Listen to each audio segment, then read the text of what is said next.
Okay, so this chapter, we're going to learn about tests. Last chapter, we did intervals for proportions.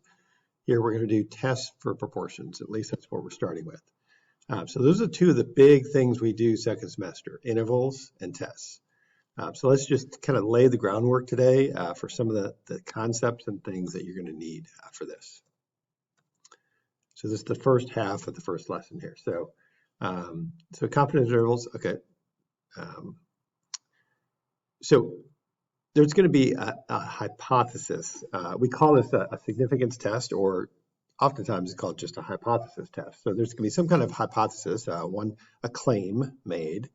And actually, we're going to have two competing claims. And so you have to kind of, figure out which one is true, or at least prove one of them false. So we're always really talking about the alternate hypothesis. We'll talk about the two in just a minute. There are two. The null hypothesis, you might have seen that notation H naught or H sub 0 there. So it just means like the initial, like that's the initial, nothing's happening here. It's just a null hypothesis.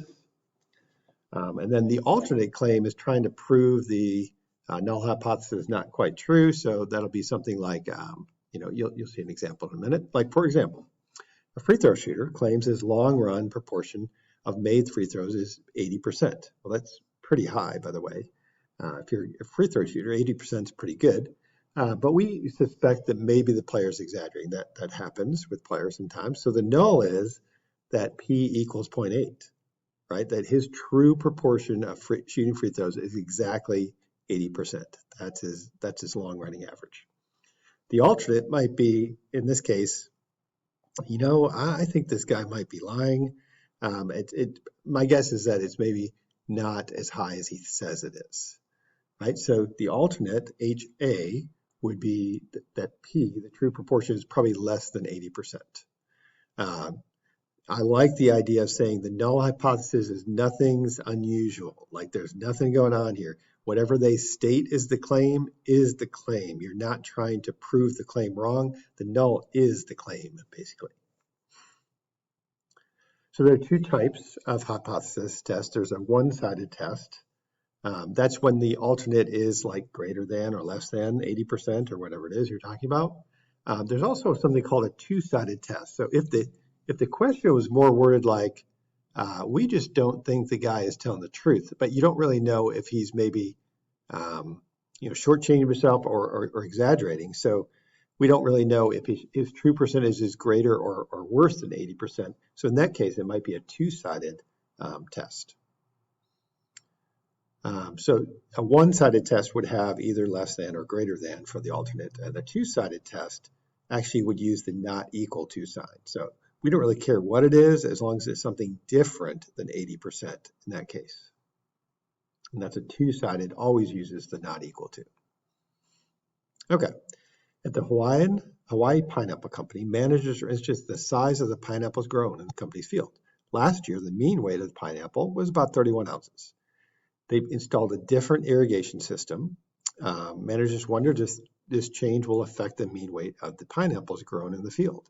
State the appropriate hypothesis for performing a significant test. Be sure to define the parameters of interest.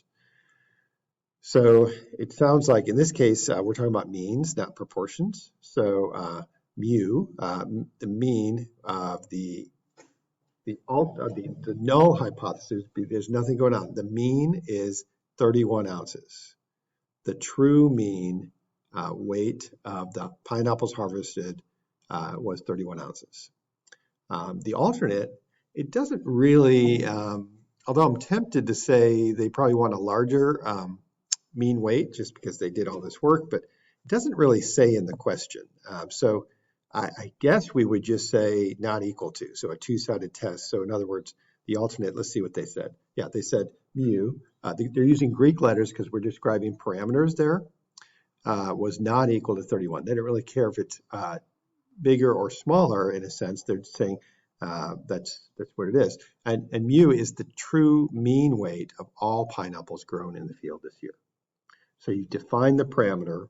Again, we're talking about parameters, so we're not using things like x bar or p hat when we describe parameters. We're talking about the population here. And the null is nothing's going on. What they state is true. U is 31. And the alternate in this case is a two-sided test, and it's not equal to. So you always do the hypothesis before we actually see the data. So that's probably obvious. It's kind of like a scientist does, right? We make an hypothesis, we do some testing and see if it proves the hypothesis true or false kind of thing. So very much like that. The most common error we see is that students sometimes will put X bar or P hat in there, and you don't want to use those because those are from the sample, and we're talking about parameters. So the hypothesis is always describing the population, some parameter about the population. Okay, so then we go on with this example of the player. He took a sample, 50 shots, made 32 of them, which, by the way, is less than 80%. That's 64%. So we have some reason, at least, to kind of be suspect of his claim. But is this convincing evidence? So if we did a simulation, and we'll figure out different ways we don't actually have to do a simulation every time, but if they did, it looks like they did here.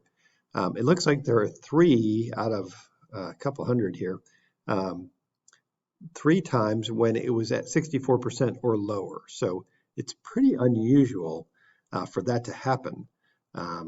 So that 3 out of 250 or however many dots there are there, that's called the p-value. So it's the shaded area that we're testing. I guess it was out of 400 sets, 50 shots. So 400, so wow, 3 out of, that's not very, it's a very small chance. The p-value of a test is the probability of getting evidence for the alternate hypothesis as strong or stronger as the observed when the null is true. So that last step is actually kind of true. So when the null is true, notice the middle of the simulation is 80%. So given that the null is true, the p-value is saying, well, what's the likelihood of the alternate, you getting a sample as extreme as this or even more extreme? So that's what the p-value is. It's the chance of that p-value happening by chance. 3 out of 400, oh my goodness. 0.0075, 0.7% chance of this happening. This is less than 1%. Typically, we use that kind of 5% to say something's unusual. And we have a way to adjust that. We'll talk about that today. But if you look at 5% is unusual, and this is less than 1%, this is very strange. So I think this guy might be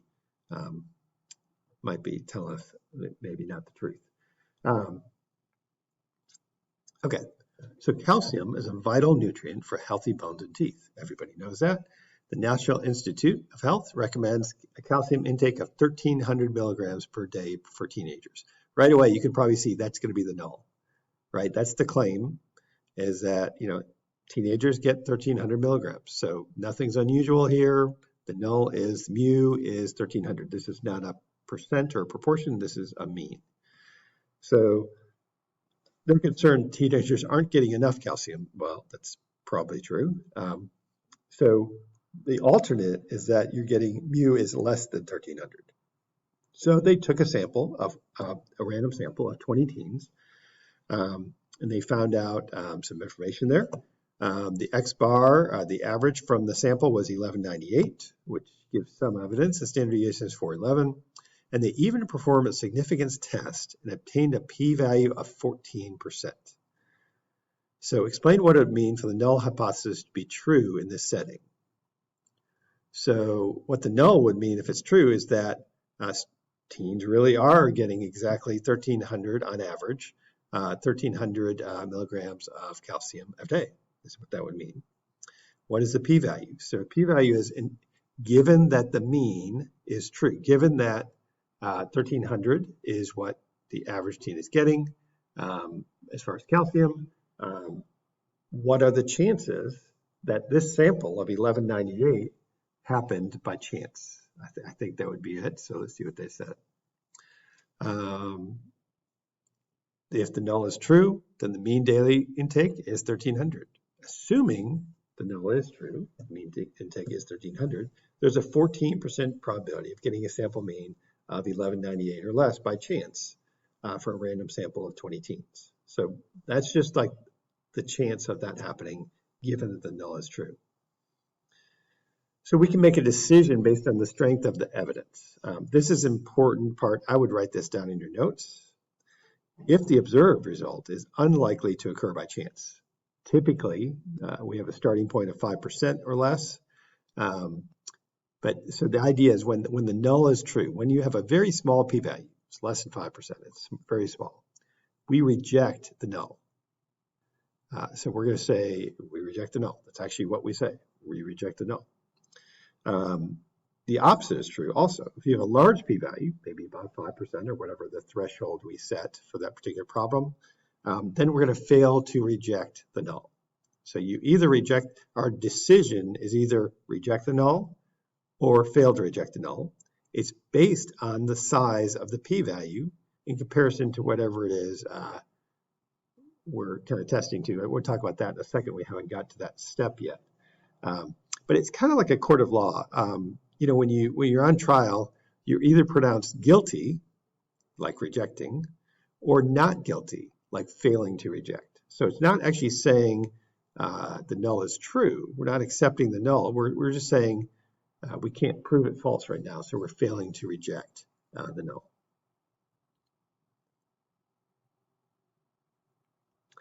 Okay, we always talk, the hint there is always talking context. We're talking about an actual like free throw shooting or whatever it is we're talking about. How small does a p-value have to be? So that's a really good question. If it doesn't say, you just kind of say 5%. Like that's our normal threshold. But we have a way of determining it. Yeah, and it kind of depends on the situation. To be honest, like sometimes when it's a life or death situation, like a medical something, like a disease or some kind of test for that, they oftentimes will make the boundary value very small, like 1% or something. But when it's something more opinion-based, how you feel about a certain band or something, then it might be a little bit larger. It's not a life or death situation. And so we can adjust that 5%. It's not set there in stone. And so each problem we have a way of doing that, and it's called the significance level alpha. So we use the Greek letter A for alpha there, is the value that we use as a boundary. So typically the alpha would be 5%, right? But again, depending on the situation, it might be a little bit different. So if the p-value is less than alpha, we say that it is statistically significant, that there's something going on here at that alpha level of 5% or whatever the alpha level is. We should definitely, to be fair, state the alpha. We can't get all our data and go, I'm going to change the alpha level to 7% because my results were at 6% and that would really help me out or something. Can't do that. So a company designed these new deluxe AAA batteries, and these are more expensive to produce. They think they're going to last longer, but it needs to test them. And normally regular AAAs last for 30 hours, so they're hoping these deluxe ones last longer. They take a random sample of 15 deluxe AAA batteries and use them continuously until they're drained. The sample mean life was more than 30. It was 33.93 on average. So let's come up with the null. So the null would be nothing's going on here. The new stuff is not any better than the old. The average, the mu of the population parameter there is going to be 30. But the alternate is that we think actually these new deluxe ones are going to be better, so that we think their average is going to be more than 30. Okay, so they did a test and they came back with a p-value of 7%. What conclusion can you make at the 5% alpha level? So because the p-value is greater than the alpha level, it's not that small, in other words, that could have happened by chance. We don't have evidence to say that the new deluxe batteries are any better. So we do not reject the null, right? Because that is a large p-value, or at least it's larger than the alpha level there. What conclusion can you make? Because the p-value, this is how you state it actually, when we do our test, this is how you're going to roll. Because the p-value is 7%, which is greater than the alpha level of 5%, we fail to reject the null. We don't have convincing evidence that the true mean lifetime of the company's deluxe AAA batteries is greater than 30 hours. I don't know if this will help you, but this helped me when I was first learning this. So the idea here is that these two go hand in hand. In other words, if the p-value is small, we do reject the null. We do have evidence. So If you reject, you do have evidence to reject. You can't pronounce someone guilty in a court of law unless you have evidence. If you're in a court of law, you don't have the evidence, you don't reject, right? We don't have enough evidence, we don't reject. So those two go hand in hand. What I'm saying logically, you can't reject the null and not have evidence, right? If you do reject the null, you do have evidence. So that to me, just when I was learning, it helped me kind of figure that out, because sometimes students will reject the null and then they'll say, we don't have enough evidence. Well, if you reject the null, you do have evidence. If you don't reject the null, you fail to reject. In other words, you have failed to have evidence, so to speak. So I don't know if that helps, but it helped me. Never accept the null. We can't or conclude the null is true. We're just trying to either say the null is not true, or we don't have enough evidence to say it's not true. It's like saying not guilty in a court of law. We never pronounce someone innocent. The first sentence typically will be, do you reject or fail to reject? The second sentence is whether there is evidence or there is not evidence. So again, those kind of go together, but that's typically the order that we do when we talk about it. And you'll see that as we get into the full test, you'll see that. So that's the end of the lesson. Let's just practice a few problems here. So are you college bound? Hopefully you are. The U.S. Bureau of Labor Statistics estimates that about 70% of high school students enroll in a college or university. So most folks go to college. Bernard has a great pride in the quality of its large high school. He thinks the proportion of college-bound students is greater than last year's graduating class. Like, for example, if you're at St. Mary's, you're like, it's got to be greater than 70%, right? So that's what Bernard's thinking. State appropriate hypothesis. So the null is nothing unusual is going on. This is a proportion here. This is not a mean. So P, not P hat, but P is equals 69.7. The true proportion of folks at this high school who are graduates enroll in a college or university is 69.7%. The alternate is, let's see, does it have a direction here? So he thinks the proportion of college students is greater. So P is greater than 0.697 would be the alternate there. And that's what they said, right? So then you were using P, not P hat. These are the true proportions here at Bernard's High School who enroll in a college or university. The U.S., same situation, but now they took a sample. So Bernard asked a random sample of 40 of his last year graduates from his high school if they are enrolled in a college or university. 34, a whopping 34, said yes, that's 85%. So Bernard performed a significant test and obtained a p-value of 0.018. Explain what would this mean for the null hypothesis to be true in this setting. So in this setting, so p-value, we're going to assume the alpha level is 5% because it doesn't say. So because the p-value of 1.8% is less than the p-value of 5%, we do have evidence, and we do reject the null, and we do have evidence to say that it is not true. And it's what that the null is saying is, if the null is true, then nothing's unusual going on. Right? That's the same as the national at 69.7%. That's what would happen if the null was true. But interpret the p-value.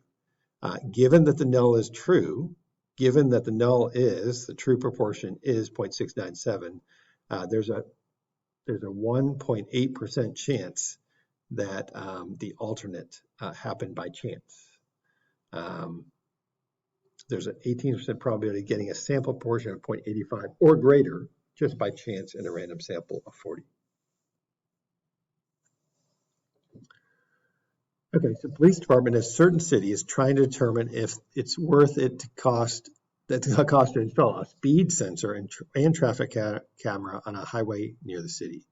Whew, I don't like the sound of that. They will install the speed sensor and traffic camera if convinced that more than 20% of cars are speeding. I think more than 20% are speeding. The police department selects a random sample of 100 cars and measures their speed and finds that 28 of the cars are speeding. It seems low. A significant test is performed using the hypothesis. Nothing's unusual. The true proportion of those who speed are 20%. The alternate is, we think it's higher. I agree. Where P is the true proportion of all cars on the highway they're speeding. The resulting p-value is 2.3%. What conclusion can you make at that 5% level? So the conclusion you can make is you can say, you know what?